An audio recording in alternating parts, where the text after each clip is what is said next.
Hey guys, and welcome back to another episode of Food School Smarter, Stronger, Leaner podcast on a mission to inspire a world where food makes us better.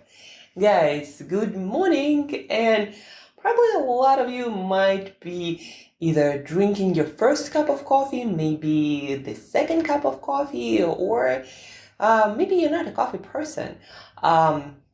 Although I definitely am a coffee person, I like my coffee with caffeine and without caffeine. Caffeine is the most popular drug that most of the people in today's world use. I can't say that I can't function without caffeine, but I definitely like this a little bit more of focus and alertness and boost of productivity and just feeling a little bit better when I do drink my coffee. But again, if I don't drink it, I don't feel like I have withdrawals or I feel bad. No, nothing at all. Just a little bit of extra. And I think how you want to be able to manage it so you know it's not affecting your system too much. When you can be with coffee or without it, just fine. And you're not going to be having headaches or feeling like you're not able to function at all. Like that is not a good place to be in. And if that is happening in your life right now, then you need to address this caffeine metabolism in your system, and also probably manage a lot of hormones, specifically stress hormones. And today we are talking about those and about the best time to have your first cup of coffee in the morning. Guys, well, the best time to have your coffee is in the morning. The best for productivity, for alertness, but also so it doesn't disrupt your sleep. Did you know, guys, that caffeine has about 5 hours of half-life in our body? That means that if you consume a cup of coffee, let's say at 12 p.m., then half of that caffeine is still going to be in your system in 5 hours. Now, the effect of caffeine, that alertness, that focus, it usually peaks in about 30 to 60 minutes after you drink your coffee. But again, it takes quite a lot of time to clear it from our system. And until we do clear it fully, it's highly questionable what kind of sleep quality we're gonna get if there is like half of the caffeine is still in our system by the time we go to bed. Like if you have your last cup of coffee like 4 or 5 p.m. in the afternoon, trying to prolong that productivity. But by doing so, you can also be stealing a lot of sleep quality, and that will result in you feeling not refreshed in the next morning when you wake up. So it's very important to time your caffeine properly. And it's not just about having it about 10 hours, even better for sensitive people like myself, 12 hours before your bedtime.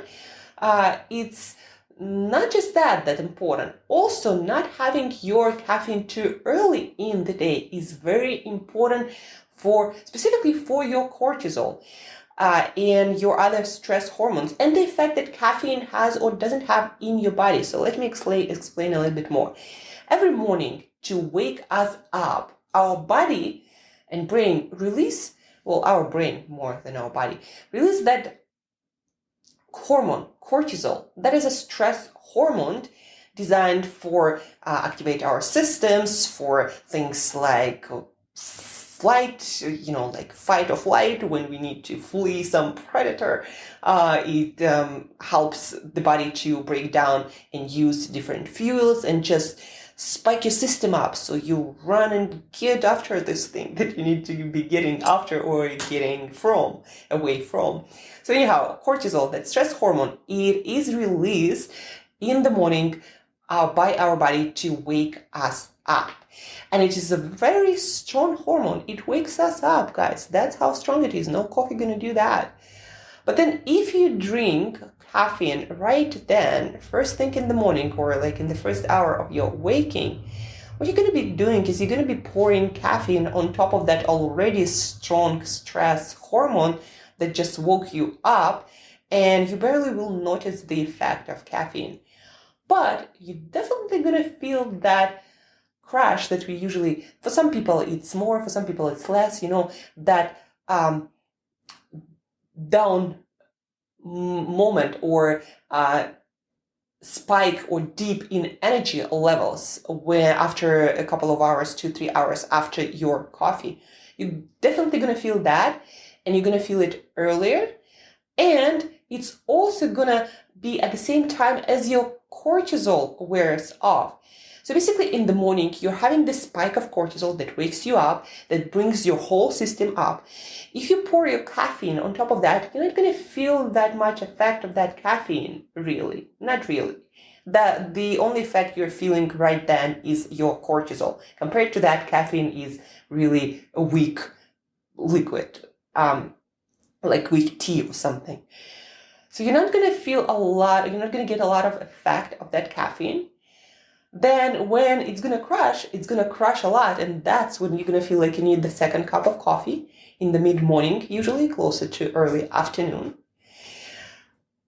And then you're going to have more caffeine in your system that's going to produce more stress in your system, and there's going to be more caffeine for your body to clear from your system. And there's going to be this energy dips and spikes, and your stress hormones will be released in all the wrong times, in all the wrong amounts. Your sleep quality might be compromised. You might be feeling more anxious, more edgy, and at night not being able to wind down. So many things will go out of balance if you time your caffeine poorly. Now, what do we do then? Like if we don't drink our caffeine the first hour of waking? Very simple, actually. You delay your caffeine. So in the morning you wake up, cortisol levels are high, the hormone that woke you up. So you do nothing. Cortisol is doing its job just fine. You wait for 2, even better 3 hours, and that's when the cortisol starts to wear off. And that's when you want to be having your first cup of coffee, because that's when you're going to feel the most effect. And that's when your hormones not going to be put out of balance that much. A lot of friends of mine, a lot of my clients, they actually notice how less jittery and anxious they feel when they have just 1 cup of coffee in that later mid-morning. And after a while, they realized that they didn't really need that coffee first thing in the morning. They were waking up just fine. It was just morning. You're not supposed to feel like super alert right then and there. Cortisol is doing its job just fine. And also, a lot of people are not having withdrawal symptoms after they switch their caffeine time. They aren't feeling like, people do not feel like they are affected by caffeine that much when they time it properly at the right time. So the perfect time to have your first cup of coffee is that middle afternoon. And that's probably, well, not afternoon, but morning, mid-morning. And that's probably the time where you should have your coffee and forget about your coffee. After that, you should drink decaf coffee. If you like the taste of coffee, you should be drinking teas that are not too high in caffeine, no energy drinks, no nothing. That 3 hours, 3-4 hours, probably the best time after your waking time. That's the best time to have your caffeine. And it's going to help you to stay up, feel more focused and alert. It's going to help you to prolong your productivity time in that morning and early afternoon. And it's not going to be affecting your sleep that much.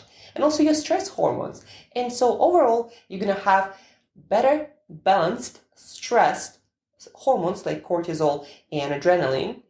Overall, you're going to be sleeping better, melatonin is going to be released in time, and you're going to feel the effect of it. You're going to sleep better, you're going to feel better, you're going to be less addicted to caffeine. So many things are going to be so much better. And again, you're going to improve your productivity and focus with caffeine without putting all this pressure on your stress hormones, on your adrenal glands that might, again, create a lot of imbalances in other hormonal systems in your body.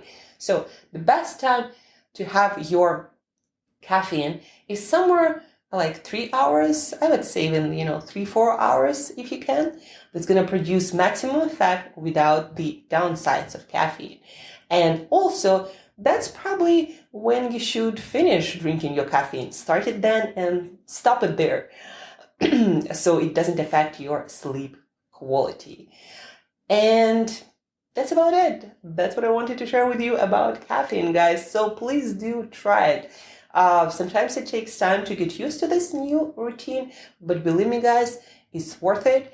You're gonna feel better, you're gonna sleep better, you're gonna use your caffeine more effectively, timing it at the right time when you need that alertness and focus and when your other stress hormones aren't present, right? So try it out. Let me know how you do. And the most important part, I guess, is you're gonna sleep better. And because of that, you're naturally gonna have much more energy every morning.